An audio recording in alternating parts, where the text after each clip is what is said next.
자, 이 장면 한번 보세요. 한 청년이 미술관 한복판에서 그림 앞에 한참을 서서 팔짱을 낀 채 뭔가를 아주 골똘히 들여다보고 있어요. 표정이 어찌나 진지한지 옆에서 얼핏 보면 그림 그리는 화가인가 싶을 정도예요. 아니 근데 지금 이렇게 미술관에서 돛 닦고 있을 때가 아닌데 말이죠. 왜냐면 이 사람 전 세계 스타디움을 몇 시간 만에 꽉꽉 채워버리는 그룹 방탄소년단의 리더 RM 김남준이거든요. 근데 이 친구가 요즘 무대에서 노래하고 춤출 때 말고 엉뚱하게도 해외 미술계에서 더 자주 이름이 오르내리고 있어요. 오늘 얘기할 건 딱 하나예요. 노래하는 아이돌인 줄로만 알았던 이 청년이 어쩌다 세계적인 미술관이 두 손 들고 먼저 모셔가는 존재가 됐는지 그 이야기예요. 저는 이 소식을 처음 들었을 때 진짜 제 뚝배기가 띵 하고 울렸거든요. 끝까지 보시면 왜 제가 이걸 그냥 연예인 취미생활이 아니라 하나의 사건이라고 부르는지 완전히 이해하시게 될 거예요. 일단 이 친구가 그림에 얼마나 진심인지부터 말씀드릴게요. RM은 해외 투어를 돌 때도 공연이 끝나고 시간이 좀 남으면 남들 다 가는 관광 명소가 아니라 그 도시의 미술관부터 조용히 찾아가는 걸로 유명해요. 자기 SNS에도 방문한 미술관이랑 마음에 든 작품 사진을 슬쩍슬쩍 올리는데 이게 그냥 인증샷 찍고 마는 수준이 아니에요. 작가 이름이며 그 작품이 그려진 시대적 맥락까지 다 꿰고 보는 진짜 애호가의 시선이거든요. 오죽하면은 그가 다녀간 미술관이랑 좋아한다고 언급한 작품들이 팬들 사이에서 꼭 가봐야 할 성지로 소문이 날 정도예요. 근데 여기서 대반전은 이 취미가 그냥 개인 취미로 끝나지 않았다는 거예요. 2026년 미국 샌프란시스코 현대미술관,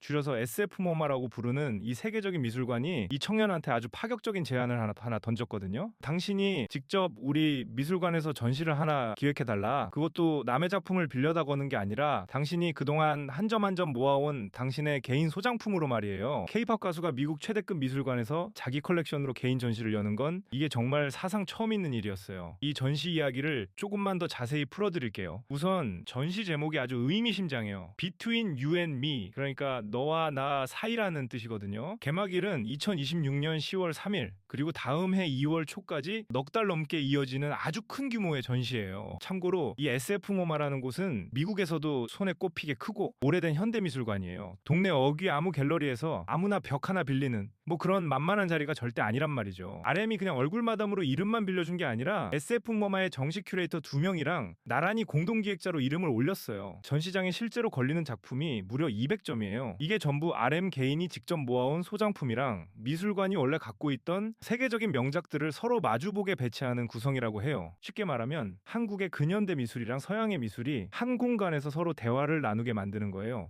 우리 그림과 남의 그림이 벽 하나를 사이에 두고 마주서는 거죠. RM 본인은 이 전시를 두고 이렇게 말했어요. 우리는 경계로 가득한 시대를 살고 있고 이 전시는 동양과 서양, 한국과 미국, 근대와 현대, 개인과 보편 사이의 그 경계들을 비춘다.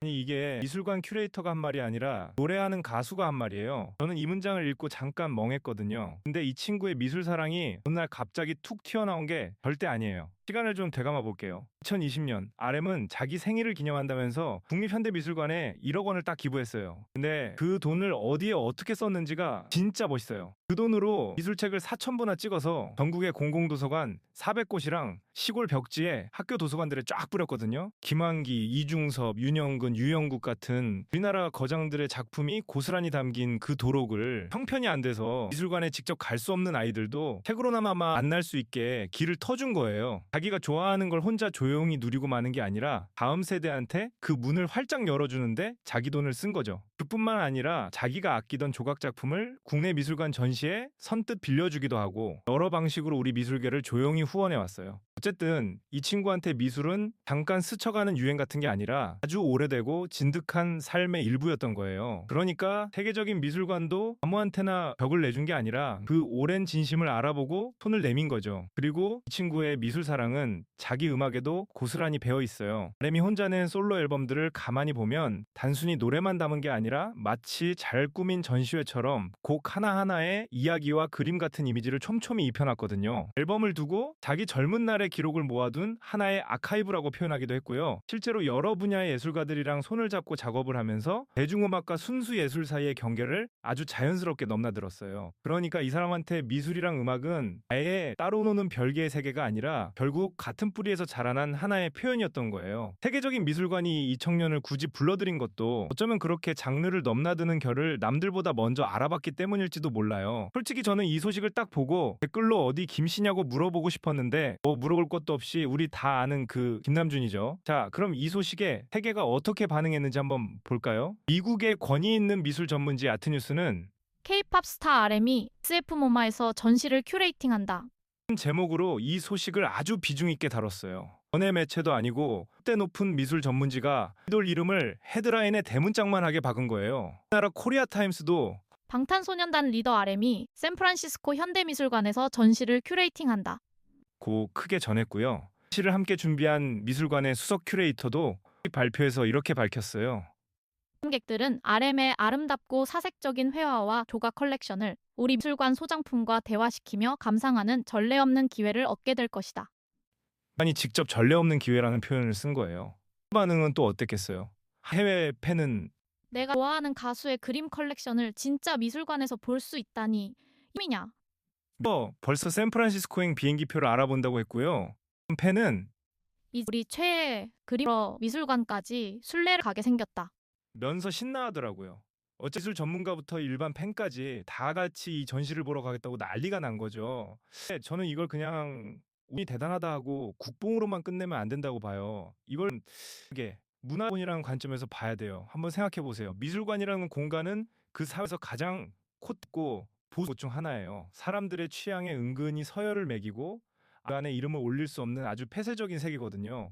문턱이 높은 곳이 K 가수의 개인 컬렉션에 자기네 벽을 통째로 내줬단 말이에요. 이게 왜 무서운 거냐면요.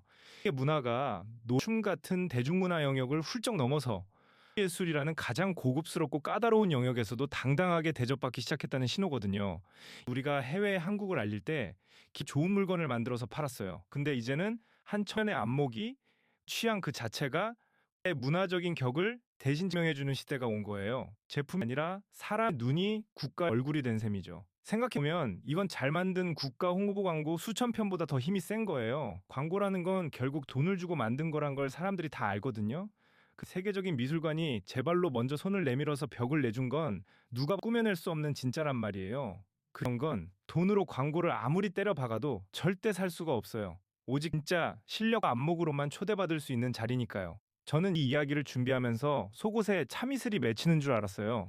왜냐면 이 친구 애초에 처음부터 미술계 유명 인사였던 게 아니잖아요. 그냥 그림이 좋아서 사긴 투어 일정 사이사이에 짬을 내서 미술관을 찾아다니고 무거운 도록을 사서 캐리어에 꾸역꾸역 넣어오고 남들 때 혼자 조용히 좋아하던 사람이었어요. 그렇게 좋아하는 마음을 몇 년 동안 우직하게 쌓고 또 쌓다 보니 세계 미술관이 되레 먼저 그에게 손을 내민 거예요. 저는 참 뭉클하더라고요. 누가 시켜서 한 것도 아니고 나만 잘 보이려고 한 것도 아니고 그냥 진짜로 좋아서 묵묵히 한 일이 결국 자기를 이 자리까지 데려다 준 거잖아요. 좋아하는 걸 오해 그리고 진심으로 파고들면 언젠가 세상이 반드시 그걸 알아본다는 걸 이 친구가 요란한 말 대신 그림으로 조용히 증명해 버린 거죠. 무대 위 스타가 아니라 그림 앞에 가만히 서 있던 한 사람의 뒷모습이 저는 이상하게 오래 기억에 남더라고요. 자, 오늘은 여기까지 할게요. 근데 정말 마지막으로 딱 하나만 부탁드릴게요. 이 영상 여기까지 다 보시고 구독 안 누르고 그냥 나가시면 제 마음이 텅 빈 미술관 벽처럼 허전해지거든요. 그러나 구독은 명작 한 점 딱 걸어주시듯이 이 채널에 딱 걸어주시고 좋아요는 전시장 조명처럼 환하게 딱 켜주세요. 그래야 다음 작품도 아니 다음 영상도 제대로 조명을 받고 빛날 수 있으니까요. 오늘도 이 긴 이야기 끝까지 함께 해주셔서 진심으로 감사합니다.